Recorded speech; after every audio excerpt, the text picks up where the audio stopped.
Hi all, I hope all is well. I thought I'd give you a look ahead to what to anticipate for next week, as there's a variety of moving parts, as we discussed in class. They're all sort of part of the same thing, but it can seem like there's a lot to juggle. And since I don't know when you're going to necessarily take a good look at the webpage, I wanted you to just in a handful of minutes have a sense of where this week is going. So first of all, let me just say in terms of class, thank you so much for taking the time for that pop quiz where you noted, and then we ultimately discussed, the primary elements of a focused attention practice. You might have thought that that pop quiz was for you, grading you, but really it's for me, because I find this very helpful to see how well I'm doing communicating this information to you, and where there are holes and gaps in what you put down. That is an opportunity for me to up my game. So thank you for that. I hope you found that conversation and discussion in class helpful and informative, and I hope it really has locked in what the elements of a focused attention practice are, what the primary elements are.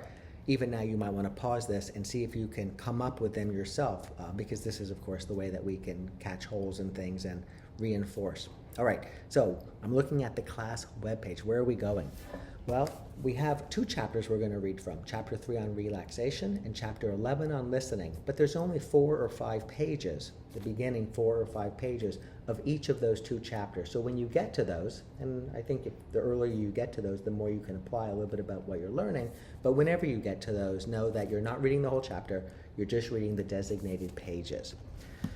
Then you've got the field guide. There are 4 readings in the field guide, from the study finds that we talked briefly about in class to a science daily, another piece of research that we did at the University of Miami, an ABA GP solo piece on the present moment pivot, just giving you a little bit more information on that. And then I think you'll really enjoy an interview with Maria Konnikova, life lessons from the poker table. Those are all just a couple of pages. I think you'll enjoy them, read them, and some of the writing assignments relate to them in one way or the other. In class, we will be talking about the science daily report, and we'll also look back at the one from a couple of 2 weeks ago or a week ago on building mental toughness on and off the field. They sort of work together, and we'll discuss them as we drop in on the science a little bit more. All right, for practice, you're assigned 5 days of practice.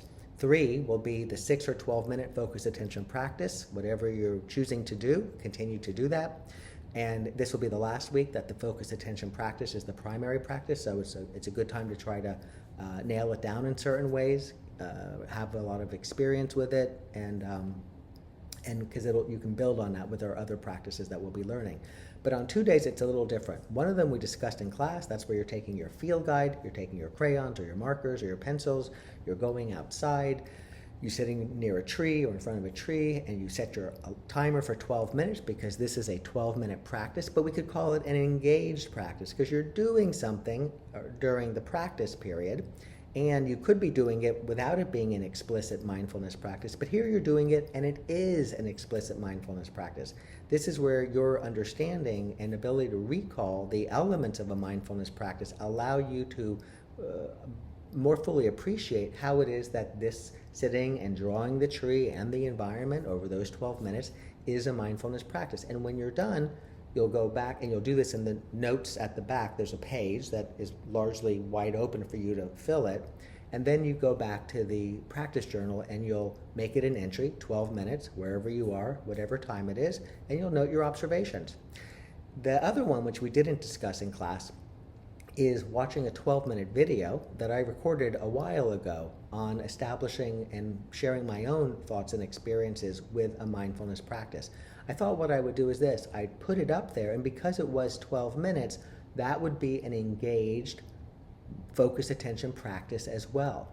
So when you finish watching it, and the 12 minutes will take care of itself, you'll also note in your practice journal the time, and you could call it focused attention, -V for video or something, and note your observations. Okay, so 5 practices, 3 that you would expect, and 2 that take on a slightly different flavor. Importantly, they're all practices.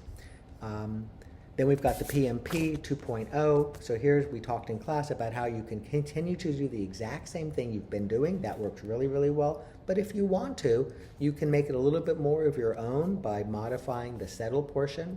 An example would be if you're familiar with box breathing or some other breathing practice, or rolling the shoulders to relax or something, to replace that with the one slower, deeper breath. And then for the open, we're going to continue to look around, but you could replace the reminding yourself, I am here, whether you remind yourself or not, you are here. But you can drop in another affirmation or reminder of something that is true, as we discussed in class. And Chapter 11 will actually provide you with a set of suggestions that you might want to draw upon should you make that slight modification. On the back, as always, you'll be tracking whether you remembered or forgot. For my purposes, in terms of your doing the work of the class, whether you remembered or forgot, it's all the same. You're doing the work of the practice. So let's not get too worried about whether or not we're doing something right, as much as we are engaging in it in good faith and learning along the way. But many of you mentioned that you're getting it down pretty reliably. And for those of you who aren't, feel free to reach out to me, because we can talk about it, because maybe there's a misconception or some little tweak that I can offer that can, make a big difference. And in the past, students who have met for that purpose have found it to be very useful. All right. One of the writing assignments has you reflect on 2 of these potential benefits, and from your own experience, explaining why it is that they might in fact be potential benefits of doing the PMP. One of the writing assignments relates to the PMP that I just spoke to, 2.0. One relates to Chapter 3. One relates to Chapter 11. One relates to the video that you watched, separate from the observations you make in your journal. It's a more conceptual thinking about the experience and mindfulness. Writing, and then the other has to do with Maria Konikova's piece that I alluded to earlier.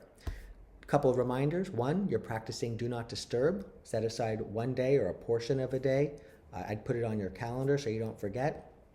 And have it where your intention, just your intention, you'll see what happens, is to go that day or go that period of a day, like half a day or something, and not interrupt people when you're communicating and talking with them. And then in class, we'll talk about your experience. And then finally, mindful spaces, Tuesday, Wednesday, Thursday, 1 to 1:15, 3rd floor of the library. If this week is one that works for you in that regard, I look forward to seeing you and us practicing together. Wishing you well. Thank you for taking the time to watch this. And of course, as always, let me know if you have any questions.